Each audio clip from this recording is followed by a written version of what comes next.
Hello everyone, my name is Prabhakar Ganguly from Standard 10th and welcome to the new video of Learning with Prabhakar. आज हम करने वाले हैं class 10th के हिंदी का chapter 1 जो है कबीर की साखी। तो हम ये आज सारी साखियाँ पढ़ेंगे और इन सब का मतलब जानेंगे, ठीक है। सबसे पहले ये साखी क्या होता है, साखी का अर्थ क्या होता है। साखी जो शब्द है वो साक्षी शब्द का ही तद्भव रूप है, ठीक है, और इसका अर्थ होता है प्रत्यक्ष ज्ञान।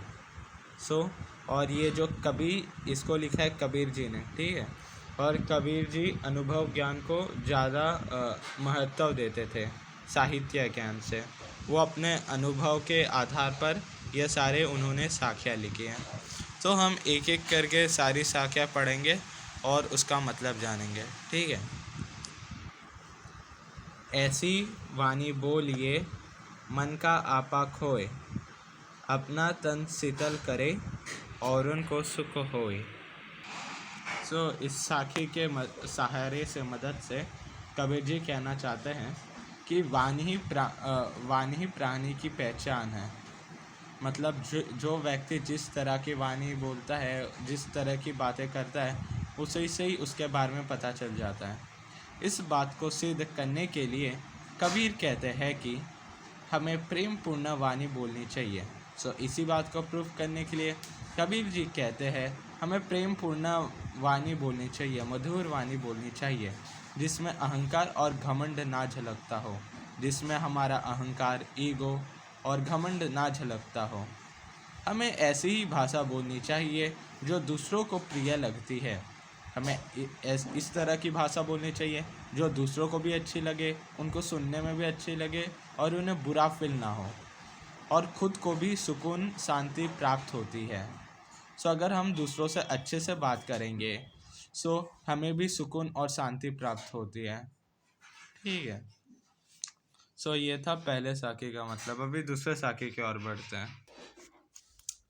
कस्तूरी कुंडली बसे मृग ढूंढे बन माही, ऐसी ऐसी ऐसी घटी घटी राम है, दुनिया देखे माही, दुनिया देखे नाही।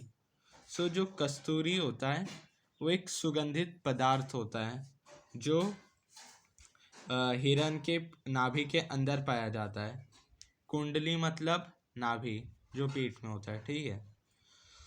मृग ढूंढे बन माही, ऐसे घटी घटी राम है। घटी घटी का मतलब कन कन में राम है।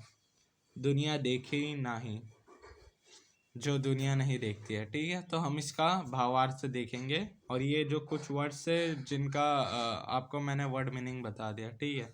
अभी इसका हम देखते हैं। तीर्थस्थान का विरोध करते हुए कबीर ने कहा है कि याले साखी में वो तीर्थ स्थान का विरोध करते हैं। मंदिर, मस्जिदों, ये सब तीर्थ स्थान है जहाँ पे लोग जाते हैं भगवान को ढूंढने के लिए, भगवान की इच्छा के लिए, ठीक है। कहा है कि कस्तूरी नाम का सुगंधित पदार्थ हिरण की नाभि में ही होता है, ठीक है। कस्तूरी एक का सुगंधित पदार्थ होता है जो हिरण के नाभि में पाया जाता है। लेकिन हिरण कस्तूरी की खुशबू से मोहित होकर उसे पूरे वन में ढूंढता रहता है। लेकिन जो हिरण होता है वो कस्तूरी की खुशबू से मोहित होकर, अट्रैक्ट होकर उसे पूरे वन में, जंगल में ढूंढने लगता है। ठीक उसी प्रकार ईश्वर मनुष्य के अंतर्मन में निवास करता है, लेकिन उसे वह देख नहीं पाता और ईश्वर को ढूंढने के लिए मंदिर, मस्जिद, गिरजाघरों में भटकता रहता है, ठीक है। उसी तरह जो भगवान है वो मनुष्य के भीतर ही होते हैं, लेकिन हम उन्हें प्राप्त करने के लिए मंदिर, मस्जिद और गिरजाघरों में भटकते रहते हैं। ये जो दूसरा साखी था इसका ये अर्थ था। अभी हम अपने तीसरे साखी की ओर बढ़ते हैं। थर्ड साखी में बोला है, जब मैं था तब हरि नहीं, अब हरि है मैं नाही, जब अंधियारा मिटी गया, जब दीपक देखा माही, ठीक है। इसमें जो मैं है वो अहंकार को बोध करता है, ठीक है। जब अहंकार था तब हरि नहीं थे, हरि मतलब भगवान। जब हमारे दिल में मन में अहंकार होता है तो उधर उधर भगवान नहीं आ सकते। और जब वो जगह भगवान प्राप्त कर लेता है तो मैं अहंकार नहीं आ सकता। सो ये जो अहंकार रूपी अंधेरा है वो मिट जाता है जब ज्ञान रूपी दीपक हमारे मन में जल जाता है। ठीक है, तो हम एकदम अच्छे से इसका अर्थ देखेंगे। सो ईश्वर प्राप्ति की सबसे पहली और अनिवार्य शर्त है अभिमान का त्याग। सो अगर आपको ईश्वर को प्राप्त करना है, आप उनकी सेवा करना चाहते हो, तो सबसे पहला चीज़ है आपके अभिमान का त्याग, आपके ईगो का त्याग। ठीक है। इस बात को सिद्ध करते हुए कबीर ने कहा है कि व्यक्ति के मन में जब तक अभिमान रहता है तब तक उसके मन में अभिमान रहता है तब तक उसके मन में ईश्वर का निवास संभव नहीं है। ठीक है।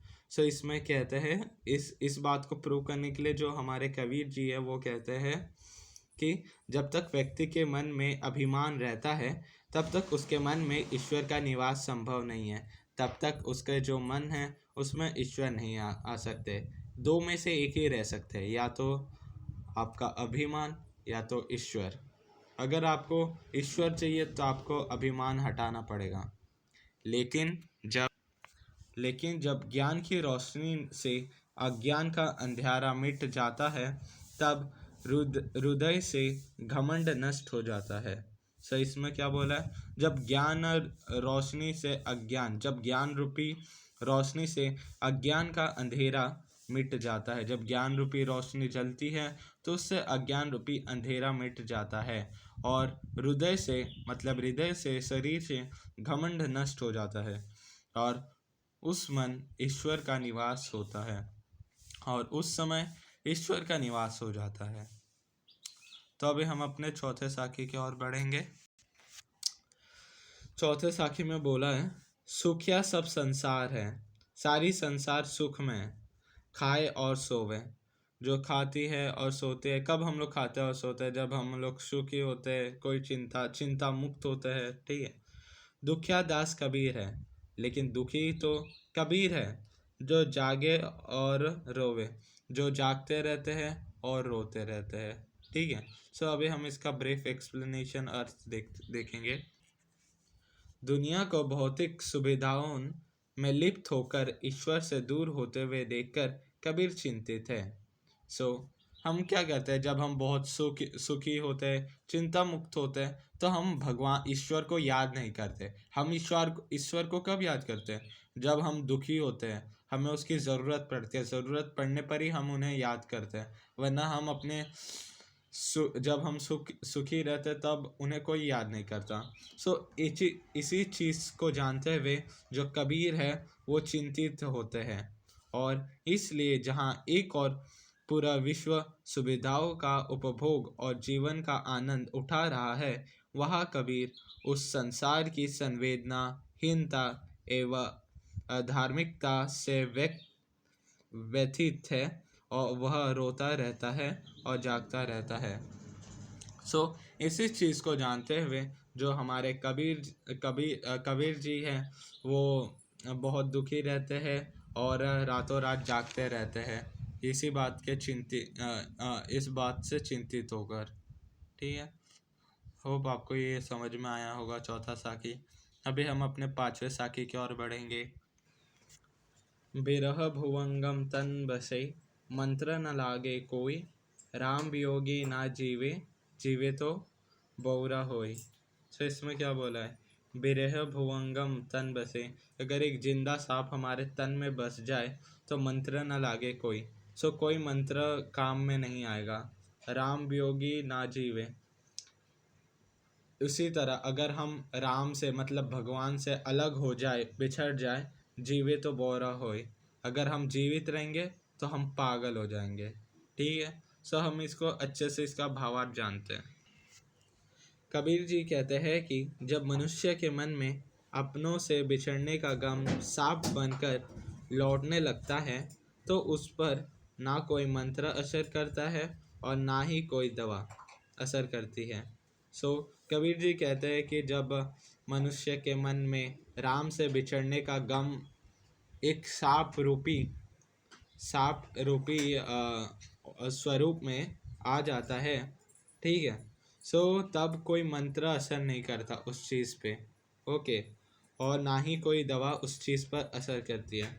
उसी तरह राम अर्थात ईश्वर के वियोगी में मनुष्य जीवित नहीं रह सकता।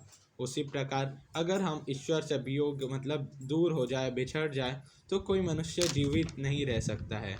और यदि वो जीवित रहता भी है, और अगर वो जीवित रहता भी है, तो उसकी स्थिति पागलों जैसी हो जाती है। सो अगर वो जीवित रहता भी है तो पागल बन जाता है, ठीक है, पागलों जैसी उसकी स्थिति हो जाती है, ओके। सो अभी नेक्स्ट साखी की ओर हम बढ़ेंगे। निंदक नेरा राखिए, आंगनी कुटी बंधाई, बिन साबन पानी बिना निर्मल करे सुभाई, ठीक है। सो निंदक मतलब जो हमारी बुराई करते हैं, जो हमारी बात बात पे मिस्टेक्स बताते हैं, ठीक है। सो कबीर जी कहते हैं उन्हें अपने नीरा रखे, नीरा मतलब निकट रखिए, अपने पास रखिए। आंगनी कुटी बंधाई, अपने आंगन में उनके लिए कुटी बना दीजिए। बिन साबुन पानी बिना निर्मल करे सुभाई। सो बिना साबुन और पानी के हम पूरे निर्मल निर्मल बन जाएंगे, मतलब साफ सुथरे बन जाएंगे बिना साबुन और पानी के, ठीक है। सो वो किस तरह हम इसके भावार्थ में देखते हैं। इसमें कबीर कहते हैं कि हमें हमेशा निंदा करने वाले व्यक्तियों को अपने निकट रखना चाहिए, जो हमारी बुराइयां करते हैं उन्हें हमेशा अपने पास रखना चाहिए। हो सके तो अपने आंगन में ही उनके लिए घर बनवा लेना चाहिए, अर्थात हमेशा अपने पास ही रखना चाहिए, ठीक है। अभी ताकि हम उनके द्वारा बताई गई हमारी गलतियों को सुधार सकें। वो मिस्टेक्स फाइंड आउट करेंगे और उसी को ही हमें सुधारना है, ठीक है। इससे हमारा स्वभाव बिना साबुन और पानी के मदद से ही साफ हो जाएगा। सो इससे क्या होगा, जो हमारा स्वभाव है वो बिना साबुन और पानी की मदद से ही साफ हो जाएगा। तो बहुत अच्छा साखी था। अभी अगले साखी की ओर हम बढ़ेंगे। पोथी पढ़ी पढ़ी जगमुआ, पंडित भया न कोई, एके असीर पीऊ का, पढ़े सो पंडित होए। सो मोटे मोटे किताब पढ़ने के बाद भी कोई पंडित नहीं बन पाया, लेकिन प्रभु भक्ति का एक अक्षर, अशीर मतलब एक अक्षर पढ़ने के बावजूद वो पंडित हो गया, ठीक है। सो इसका अर्थ हम लोग अच्छे से देखेंगे। कबीर के अनुसार सिर्फ मोटी मोटी किताबों को पढ़कर किताबी ज्ञान प्राप्त कर लेने से कोई पंडित नहीं बन सकता, ठीक है। हम लोग मोटी मोटी किताब पढ़ेंगे, ओके, किताबी ज्ञान प्राप्त करेंगे, सो उससे हम पंडित नहीं बन सकते, उससे कोई पंडित नहीं बन सकता। लेकिन ईश्वर भक्ति का एक अक्षर पढ़ने के बाद लोग पंडित बन जाता है। लेकिन ईश्वर की भक्ति करने से, सेवा करने से हम पंडित बन सकते हैं। अर्थात किताबी ज्ञान के साथ साथ व्यवहारिक और अनुभव ज्ञान भी होना आवश्यक है। इसका अर्थ है कि किताबी ज्ञान तो होना ही चाहिए, और उसके साथ साथ व्यवहारिक और अनुभव, हमें किसके साथ कैसा व्यवहार करना चाहिए, और अनुभव ज्ञान, एक्सपीरियंस के ऊपर, अनुभव के ऊपर ज्ञान भी होना चाहिए। नहीं तो कोई भी व्यक्ति ज्ञानी नहीं बन सकता, वरना कोई व्यक्ति भी ज्ञानी नहीं बन सकता, ठीक है। सो अभी हम अपने आखिरी साखी की ओर बढ़ेंगे। आखिरी साखी। हम घर जलाया आपना, लिया मुराला हाथी, अब घर जलाओ ताश का, जे चले हमारे साथी, ठीक है। सो इसमें बोल रहे हैं कि हमने घर जलाया है अपना, हमने ज्ञान रूपी अग्नि से अपना ज्ञान तो जलाया ही, अपना जो घमंड है, बुरे विचार है, उन्हें जला के हमने जलाया ही है। लिया मुराला हाथी, और उसी मुराला मतलब जलती हुई लकड़ी अपने हाथ में लेकर, मतलब ज्ञान रूपी लकड़ी अपने हाथ में लेकर, अब घर जलाओ ताश का।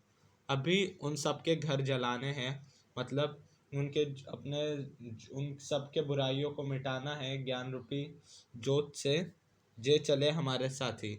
जो हमारे साथ चल रहे हैं, हमारे साथी है, उनके बुरे विचार निकालने हैं और ज्ञान रूपी दीप से उनको रोशन करना है। ठीक है, सो अभी हम इससे अच्छे से इसका भावार्थ देखेंगे।